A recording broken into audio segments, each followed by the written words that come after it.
Hello, and welcome back to the Soulful Abundance Festival. I'm your host, Elise Preston, founder of Be More Connected. And today I am so thrilled to be here with somatic transformation coach, Laurren Jones. Welcome, Laurren. Hi, I'm so excited to be here with you. Excited to be sharing and just diving into this beautiful topic of soulful abundance. Thank you so much for being here. And Laurren is the CEO of Trauma Queen Therapeutics, serving as a somatic transformation coach who empowers women of color to shift their relationship to trauma and fall in love with the process of transformation through group coaching, somatic bodywork, and transformational speaking. Though her work is heavily centered on the practice of somatics, her overall goal and deepest passion is to help women of color embody the art of compassionate healing and inspire her audience to learn more deeply or lean more deeply into the power of their own intuitive guidance and inner voice. And so I'm so thankful to have you here to share your wisdom and your expertise, and would love to have an opportunity for our audience to become more acquainted with you and your own story of healing that allowed you to find your way to the work that you're doing in the world today. Yeah, absolutely. Well, thank you for that lovely introduction. I am Laurren. I am a somatic transformation coach, a transformational speaker, a body worker, and so many other things that kind of knit their way into what I am. My journey of healing, my journey of coming into this more intentional spiritual journey, because I like to say that we're kind of like born spiritual beings and we're born onto our spiritual journey, right? So for me, it's just about becoming more aware and more in tuned and more intentional with your walk, right? So I came from a very traumatic background. My mother being an addict, my father kind of just being, a man who was hyper masculine and kind of verbally, physically abusive.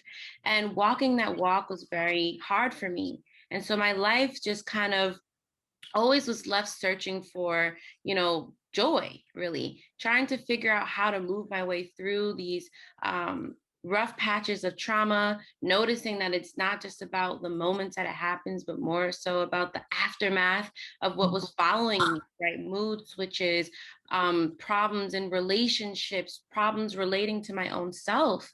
And so I knew that my journey was deepening and asking me to do more work or tending to within. And that led me to massage therapy, right? So I started out this work in college where I was learning more like African American history and learning how to become like a social justice worker, right? This is what my passion was, but I started to notice there was a more holistic approach that I wanted to take on. And that's what led me to massage therapy. Through that process of learning the body, working with multiple clients over the years, I started to notice that there's something deeper here, right? There's something deeper than just touch. There's something deeper than just this anatomy, scientific, way of thinking about ourselves and relating to who we are. And then that led me to trauma work, studying with the Somatic Experiencing Institute and starting to just get deeper within my own self about the things that I've been through, relating myself to trauma and kind of reshaping my relationship to it and being able to extend that work and that knowledge to my clients, right, through coaching, body work, and all the different things. So that's a quick recap of my journey to this place. Yes, thank you so much for sharing your story. And I love how you opened up by sharing that, we all come in with this deep spiritual connection to who we are. And it's all about just having greater alignment and greater awareness on our walk. Yes. I know that there's likely many people in this audience who are familiar with somatics, with somatic therapy, but there may be folks who are brand new to this term and this modality. And so wondering if you can really kind of break this down for us a bit and describe this approach and what it means to really have somatics at the heart of your work. Of course. Yeah. I mean, I find that somatics is something that can be a bit difficult to define because there's so many different avenues that you can take to approach this modality, right? But the core of somatic, so the word somatic itself means of or relating to the body, right? And when you think about that, it makes the body the center of the connection to the self. So whether it be the practices you're doing, whether it be the mindfulness work that you're doing that's relating to you, whether it be the movement therapies that you're partaking in, it's all about relating back to the body and the body experience, right? In whatever it is that you've gone through. So when you're able to drop in and relate to your body, it opens you up to so much more information than just the brain and the mind alone, right? They say for every one nerve fiber coming from the brain to the body, there's 7 nerve fibers coming from the body to the brain. So there's so much more information, being fed to the brain from the body. And there's so much more work that we can do within the body to bring about change in the system or the person. So, in a nutshell, that's somatics as a whole. Yes, thank you so much for breaking that down. And I think that it is a bit countercultural and still new for so many of us to really consider that our body contains so much wisdom and is constantly seeking to communicate more deeply with us. Because, yeah, just in our Western culture, we very much operate from like the neck up, and we're always focusing on our relationship with the mind. But somatics can be such a powerful tool in helping us to open up and expand what we are tuning into and in relationship to how we're moving through the world and how we're making decisions. And in our pre-interview conversation, I really enjoyed talking with you about how you have really been taking this much more compassionate approach to your own healing and really exploring how to open up and change your own relationship with trauma. Yes, I would love if you could share more with our audience about this part of your own journey. for sure. Yeah. So, I mean, similar to a lot of people coming into a spiritual journey, it was almost like it started out as this big opening, right? This huge pull, this huge desire to kind of dig deeper. It felt like a calling, right? To know myself more, to start to shed layers that I was kind of taught to believe about myself, about the world around me, about others. So releasing those things and letting those things go. And it started out as this beautiful, just invitational journey. But sooner or later, I think we start to adopt and start to become so aware of all the modalities, all the different practices, all of the things, right? Like we like to call it. And sometimes it can really complicate our journey to just learning ourselves more. My definition of healing is really just about learning ourselves more. It's a process of remembering all that we already are and noticing the things that have come in to stand in the way, as we like to call them now, whether they be blockages, whether they be projections from the external world that come on to us. And us kind of just remembering the purity of our soul, who we were when we entered this world, right? And the same intentions and missions that we walk the way from that time of birth, right? And so I noticed that I was just struggling to connect to myself, struggling to, navigate all the different things and just have an authentic experience. And I noticed, oh my God, like the same pressures that I got taught in school, about getting good grades, the same pressures I taught about getting a good job and becoming successful and having a lot of money, right, were the same pressures that I started to apply to myself on my healing journey. And Mhm. what I had to do is I had to learn how to create a more compassionate journey with myself along this path. And what that looked like was opening myself up to a lot more forgiveness, right? A lot more ease in this journey and a lot more flow, right? Knowing that it's not about necessarily me having to fix myself, right? Healing isn't fixing. We are not broken. Healing isn't about changing, necessarily the framework of who you are. Mm. Healing is what we do on a natural basis, right? Living is healing, breathing is healing, being is healing. So it was me returning to the state of being, and whatever it took for me to get back right here to the present, to just witness and be in the moments, that really, really started to open me up more deeply to myself, and shift some of the old traumas that I've walked with for so long. So yeah, that compassionate healing piece is so essential to me, my walk, and especially the work that I get to share with others. Yes. This is so, so gorgeous.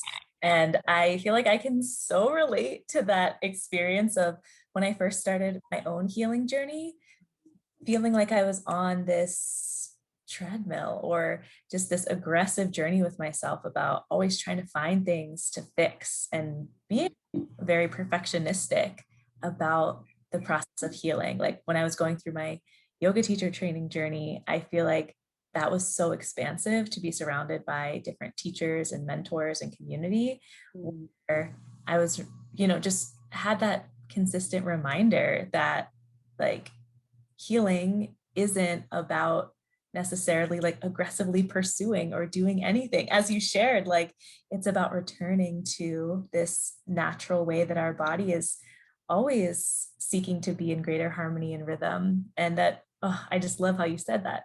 Breathing is healing, resting is healing, being is healing. And so, how can we lean deeper into that instead of some of the narratives that might tell us that we need to be constantly fixing ourselves or, on this track of self-improvement. So I just so appreciate presencing that. Yeah, I love that reflection. Ah, beautiful. And so I know you mentioned that this framework of compassionate healing is something that you are so passionate about and committed to sharing with your clients. And I love how in your bio you talked about supporting women of color specifically with falling in love with the process of transformation, and was wondering if you could share a bit about how you do that. Yes, absolutely. Yes, the women of color are my ideal demographic. I say that our ideal clients are essentially reflections of ourselves. They're people who have walked this journey similarly to the way we have. And we just get to go back and be mirrors and be landmarks for them to notice along their way. So, Yes. women of color, as I am a woman of color, is something that really speaks to my heart and my soul. And this process of, falling in love with transformation is such an essential piece of our healing journey. It's such an essential piece of, being able to sustain life, right? Being able to find a sense of resilience to continue on this path. Because we think sometimes, and I think honestly, the perfectionism, the incessant need to fix ourselves or change ourselves on this healing journey gets tied a lot of times to this end result, right? Us thinking we're going to make it to this place, us thinking that we're going to come to this end point, this stopping point that we get to, cross the finish line and celebrate all of our success. But the problem is that every time we get to this end result, there's always going to be a new uphill battle, or there's always going to be a new way that we're being pulled and called further by spirit to ascend, to transform, to elevate. And so, what I learned is that it's not about this end result. It's not about us attaching to this place that we eventually think we'll get to and become these amazing people, right? Sure, we'll get there, but it's about our ability to sustain. It's about our ability to endure, right? The continuum of healing and growth. And so I realized this is the place we need to be. We need to be in love with the evolutionary journey. We need to be in love with all the hills and the valleys, the ups and the downs, right? The twists and the turns, because those are the things that will last eternally for us. I have this quote that's like, you know, the prize will always expire, right? The thing that's at the end is always going to expire because we're always going to find ourselves wanting more, needing more, and just being called to greater things. So, what is actually permanent then is the journey itself, is like the marathon, as Nipsey Hussle says, that continues, right? So that's really the intention and this huge, beautiful call that I get to invite so many women of color on, right? And I think too, just to add to that, that's kind of foreign, right? The reason why people end up having to hire me for this, or end up, wanting to connect with other practitioners to help them fall in love with this journey of transformation, is because it's such a foreign thing for women of color, right? To be able to drop into themselves and say, wow, I can enjoy, I can stop, and I can revel in each and every moment of my life. We're always on go. We're always in a state of caretaking, preparation, and even just, protection, essentially survival mode, right? Protecting ourselves because our society doesn't protect us, doesn't really provide for us.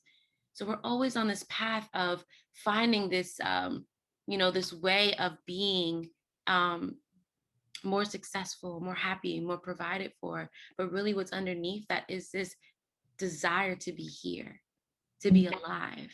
And that is what I wish for women of color to be able to return to. Yes. I love this. And I think it's just such an important reminder for all of us to be able to hear and like, drop into that change is the only constant. And that the more that we can root into the truth that there is no like singular end prize, that spirit is always going to be, and spirit universe is going to be supporting us and guiding us with continuing to navigate these different twists and turns and grow and evolve and expand on our journey. And since that is true, how can we savor our days? How can we savor our lives and find more joy and nurturance and community along every step of the way? And like you so beautifully said, that that is not how we've been conditioned to understand our life and our journey and our process, and that there is so much programming that we receive that would have us think that time is scarce and money is scarce and we have to be in competition with each other, all of these like harsh kinds of narratives. So how beautiful and how empowering that you can serve as this guide and this coach and mentor and way shower, just welcoming so much more softness, right? How can we be soft with ourselves? How can we experience pleasure? How can we cherish these moments in our lives? And Thank you.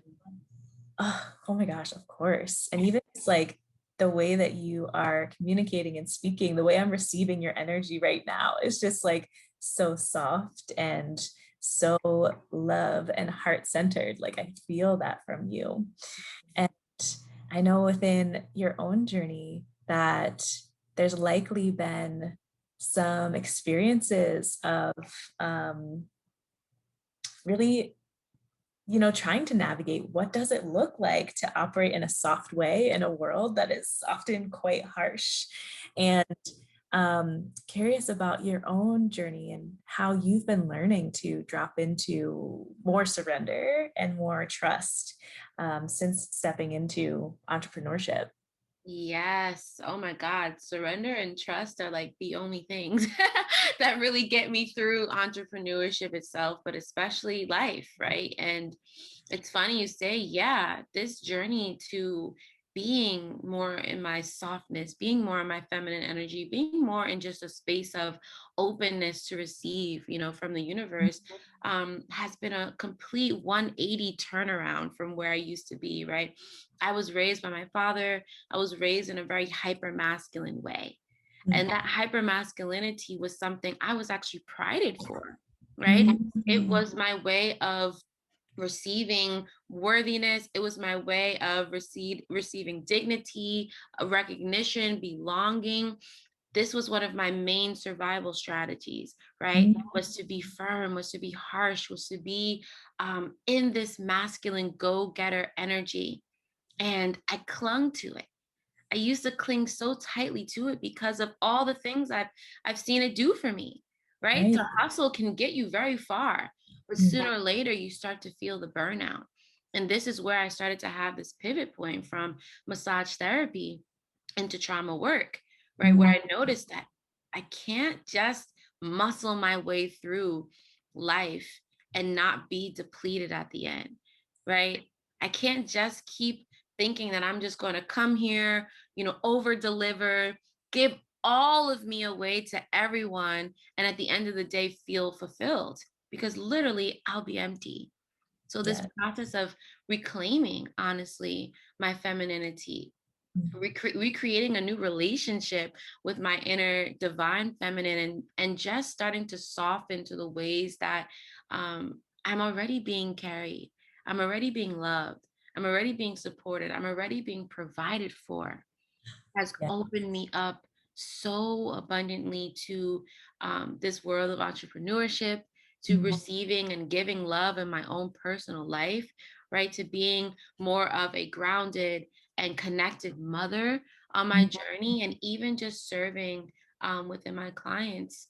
There, there's things that are just going to come along the way that perfectionism won't save you from, right? That being hardcore and being as organized as possible, right, can still not prevent, from happening. But when they come and you're in that space of suppleness, you're in that space of, you know, I guess, yeah, being able to be molded, right? Being able to just allow the tides and the waves to come and rinse off and shake up and move out the things that are ready to release, right? To open up space for the things that we are ready to receive. Mhm. That is the key right now to where I am and where my life is unfolding into. And it's been the biggest blessing, the biggest joy that I've ever experienced. So thank you for that question. Yeah. Yes. Oh, this is so good. I really love the way that you broke this down and described it because I think it's something that can be hard for people to accept or grasp if they haven't had the experience of like feeling it or embodying it in their own life. And so the way that you described, in our minds, we think that if we are grasping tightly and we're trying to control something and or being perfectionistic about it and hustling, we think that that is what is going to prevent us from experiencing some outcome that we don't want to experience. Yeah. But in life, there's always going to be twists and turns, unexpected things that arise. And if we're operating in such a rigid way, that actually prevents us from being able to be energized, to be supple, to be flexible, to be able to navigate things with more ease or more spiritual support and like divine downloads and guidance. And so, yes, being able to like open ourselves up and to expand into the truth that perfectionism and control and holding things rigidly doesn't protect us, doesn't give us actually the tools and the resources that could support us even more, Yeah. that be able to drop into more Yeah. surrender and trust. And oh, yeah, as you described, like how beautiful, how empowering that can be to be able to operate within more of those modalities. Yes. And I would love to just share, like, in addition to what you said, kind of like a way for us to kind of visualize it, right? Because in somatic experiencing, we work a lot with just our connection to nature. We do a lot of reflecting about what actually occurs in nature and how we, as animalistic beings, right, how we Right. relate to it. And it makes me think about the trees, right? A Mm, big, strong wind when a huge storm comes sweeping through, right? The trees that are most resilient, they'll come and they'll bend, right? They right. won't break. But they So you won't. may see the tree bend all the way over and lean all the way down to the ground when those winds, when that tumultuous weather, right, comes in to shake it up, but it's Mhm. bending and it can return back, right? It can almost bounce back into, its original positioning. And Mhm. this is exactly what we do in our own bodies. Right? When we're able to cultivate resilience within ourselves and especially within our nervous systems, when these Mhm. tides come, when these waves come, when the winds blow, right? Yes. When we're able to be open to bending, when we're able to be open to suppleness, when we're able to be open to shift and move, we're able to sustain, right, the pressures that come without breaking. But think Mhm. about in a state of rigidness, right? If you're in a state of rigidness and you're fighting against that thing, you're going to end up breaking, right? Yeah. It's so much easier to break something in half that's been frozen, right? Opposed to trying to break something in half that's liquefied.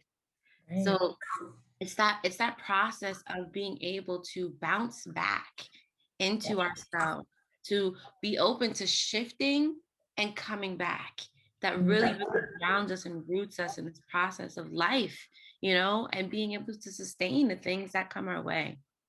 Oh, yes. And I so appreciate you being able to share that connection to nature. And I think that does invite in and welcome in some ways for us to just understand that more deeply and like really feel that for ourselves. For sure. And I would love to be able to hear a bit about some of your own current growth edges and things that you're exploring and learning about in your own life and spiritual practice. Yes. The deep stuff, the good stuff. Um, we're always growing, and I think especially as a Scorpio, which is the sign of transformation, I'm always transforming. This is kind of one of the biggest reasons why I've made transformation like the heart center of my work, right? Because we're always going to be pulled through this process. And so currently I'm noticing myself really, really, really starting to embody um, this centered like flow, right? Exactly what we've already been talking about, but really being it is so different than conceptualizing it. It's so different than imagining it. It's so different than putting it on paper, right? To Mhm. drop into your body, Right. to be able to look around your environment, to be able to connect to other people, to be able to, like I said, when the waves and the tides and the things come your way, to still be here, grounded in yourself, Yeah. is a task. And so presence, um, being able to truly just be here, Mhm. right? Elongating my experiences while I'm eating, right? Doing my best not to rush off, scarfing down food or scrolling while eating, or, my attention span just shifting into other things. Doing my best to drop down here, right? And be with these processes, fully smell the food, fully take in all the colors, fully taste and chew and absorb, right? That kind of living is where the pleasure lives, where the fulfillment lives. So Ooh. that's one of the things. I don't know if you wanted to add on to that Oh before. no, I was just like affirming yes. Yeah, right. How beautiful um and juicy that is. and then the other thing I would say is kind of just like um really dropping into like sovereignty and Mhm. like this process of reclamation, right? Reclaiming pieces of myself that I've noticed for so long have been almost like pawned for my survival or my human basic needs, right? Mhm. So again, like I mentioned before, whether it have been my dignity, whether it had been my softness that I was using as a form of maybe people pleasing, um, whether it had been my actual smarts and talents and efforts, towards others in my life, or whatever the case may be, being able to come back to the heart, to the core of what it is to be me, right? What Mhm. it is to reclaim my body, what it is to reclaim my sensuality, what it is to reclaim my voice in many ways, has been so liberating and just opened me up so much, um, to the joy it is to be myself. I think that Mhm. we get caught up a lot of the time in thinking, how can I live for others? How can I use my gifts and use my talents and be this thing that everybody else wants me to be, to see them be happy, so I don't have to face the conflict, right, of not, seeing them be happy, or of not belonging and fitting in with them. And sooner or later we come to this place, this crossroads, where we have to choose their happiness over mine, Mm, right? Is it making me happy to have to shrink myself, to have to share myself, to have to minimize all that I am just to fit into the box of what somebody else needs to sustain their own beliefs about themselves? mhm. So to fully reclaim me, my goofiness, my sassiness, my joy, all the different things, and to show up as her in a fully embodied way has been this journey. And it's so dope. There's Yeah. nothing like it. Well, I so appreciate you sharing openly and vulnerably about just those parts of your own process that are really alive for you right now and what you're exploring. And as a fellow Scorpio sun, I relate to you around the transformation and just like really always craving that as my own experience. And yeah, finding the ways where I love how you were talking about, particularly as women of color, like we do receive so much programming about centering our gifts and our energetic contribution around how it can serve and support others. But being able to redirect that and centering how we can really be pouring into ourselves and loving up on ourselves is huge. How massive that is, and how beautiful that sometimes we think, oh, it's selfish, or that we shouldn't be prioritizing ourselves, but how beautiful that in actuality, the more that we invest in ourselves and strengthen our relationship with ourselves and our self-worth and our gifts, that actually is when we're able to be of greatest service, that Yeah. to support everyone else around us in a more sustainable and powerful way.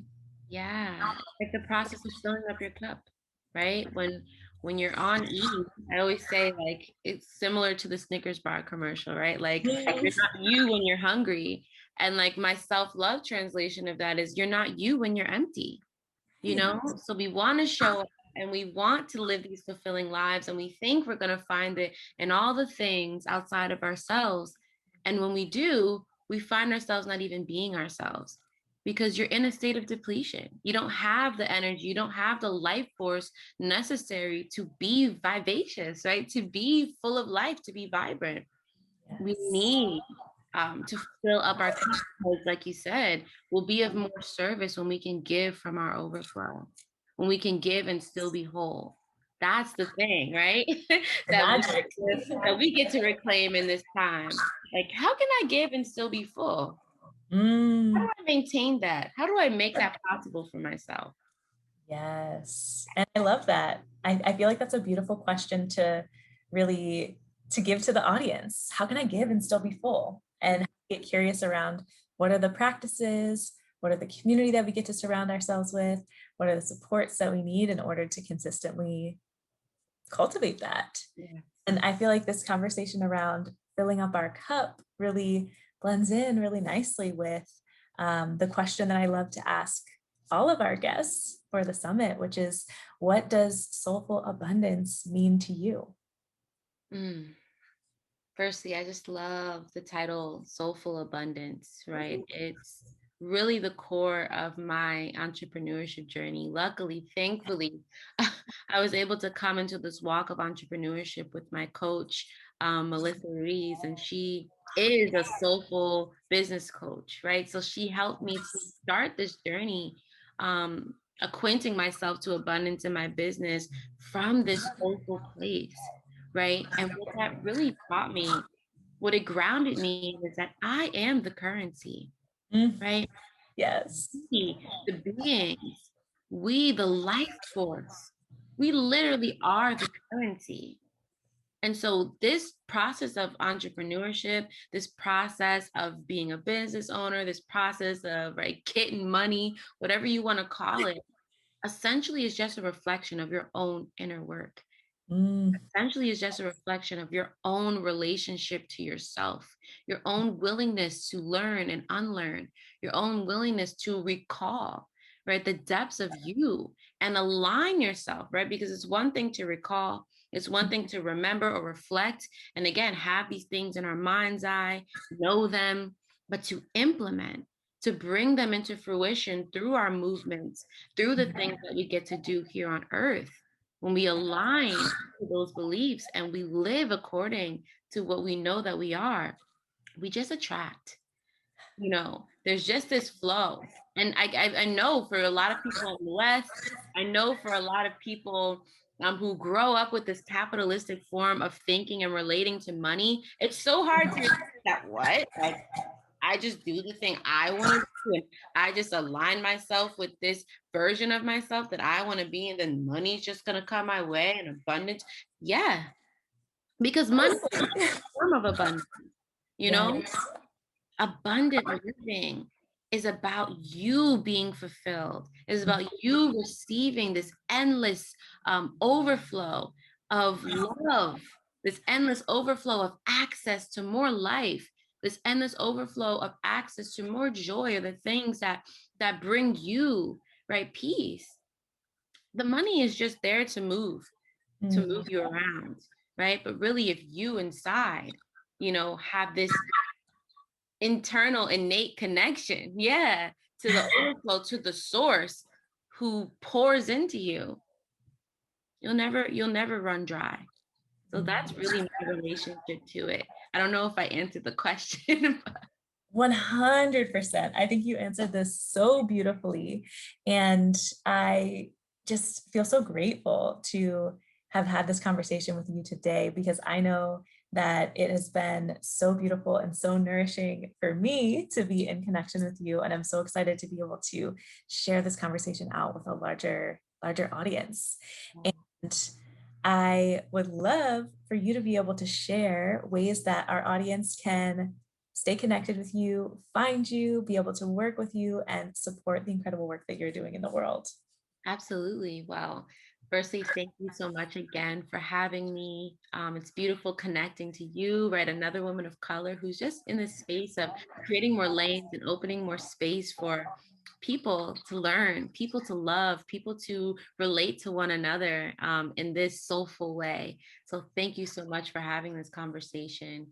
In terms of working with me, for now, social media has been the plug, right? So Yes, you can find yes. me on Instagram at the_trauma_queen. Soon there will be a link in my bio for my next offer, but for now, I'm welcoming in one-on-one clients. So for those of you who are looking for more support on your walk and your journey through abundance, through connection to yourself and more access to life force, I'm here taking only 4 slots for that. And coming in the fall in September, I'll be launching my group coaching course, The Healer Within. So feel free to join me there. There'll be an application present. And if you're feeling like you want to dig deeper into your relationship to yourself on the inside and connect, that's where you can find me, work with me. And I'd love to assist you on your journey. So thank you. Yes, thank you so much, Laurren. And thank you to everyone who tuned in and joined us today. And I'm so excited to stay connected with you throughout the course of this festival. Be well, everyone.